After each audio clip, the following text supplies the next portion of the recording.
Добар ден, ученици! Најнапред дозволете ми да ви се представам. Се викам Ненад Наневски, наставник во Општинско основно училиште Свети Кирил и Методи, Скопје, Центар. На денешниот час ќе се запознаеме со новата наставна содржина албанците во Југославија и Грција во Втората светска војна, што воедно и последната лекција од темата Светот, Европа и Балканскиот полуостров во Втората светска војна. Инаку, целите што се зададени за оваа наставна содржина е да разберете каква била окупацијата на Југославија и Грција од страна на фашистичките земји, Бугарија, Италија и Германија, зошто се тие нападнати и окупирани, потоа да го разберете односот на албанците каков бил кон фашизмот во овие две земји, да научите зошто е создадена голема Албанија и како било изразено незадоволството кај албанците. Исто така мора да научиме која била и кога организирана првата партизанска акција на албанците во Југославија, кога и зошто капитулирала Италија и како се создала слободна територија во Западна Македонија, Дебарца. Имено на 6 април 1941 година Југославија е нападната од германските, италијанските и бугарските фашистички сили и за неполни 2 недели капитулирала.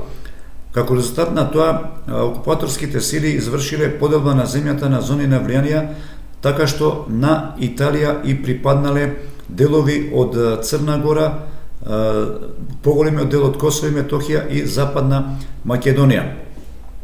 Во април 1941 година, имало од страна на италијанските фашистички власти направена е голема Албанија на тој начин што се обиделе да ги обединат сите територии во кои што живееле албанци.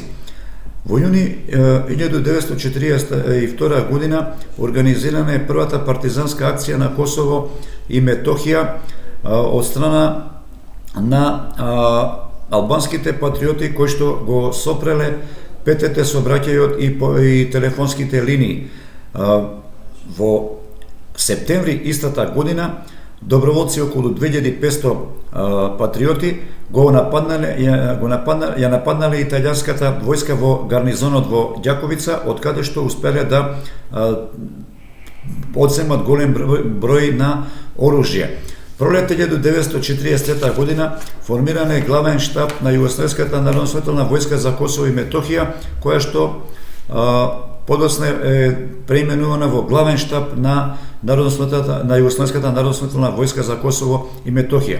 Септември истата 1940 година Италија капитулирала и во ист временски период во Македонија е создадена слободна територија Дебарца. Во јануари 1944 година била свикана првата национална ословителна конференција за Косово и Метохија во Бујан кај Ѓаковица, со која што резолуција е одлучено албанците да се борат против фашистичките сили до конечно ослободување и до конечна победа, а по војната да се обединат сите територии со албанско население. Слична била состојбата на албанците во Грција, бидејќи во април 1941 година исто така и Грција била нападната и окупирана од страна на германските и италијанските фашистички окупатори.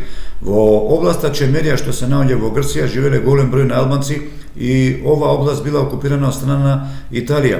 Италијанските окупаторски власти веднаш презеле пропаганда за да ги придобијат на своја страна албанците од оваа област, но во тоа не успеале.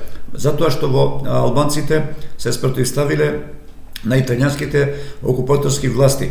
Летото 1943 година дошло до обединување на албанците од Чемерија со грчките воени единици и создавање на заедничка војска. Пролетта 1944 година, како резултат на обединувањето на албанците од Чемерија со грчките воени единици, се формира батальонот Али Деми, кој влегол во состав на основната војска на Грција. За домашна задача одговорете ги поставените прашања, поделу поставените прашања, и тоа каква била положбата на албанците во Југославија, каква била положбата на албанците во Грција, кои биле формите на народниот отпор, кои били одлуките на Бујанската конференција и исто така препишете го планчето во вашите тетрадки. Ви благодарам на вниманието, имајте убав и пријатен ден.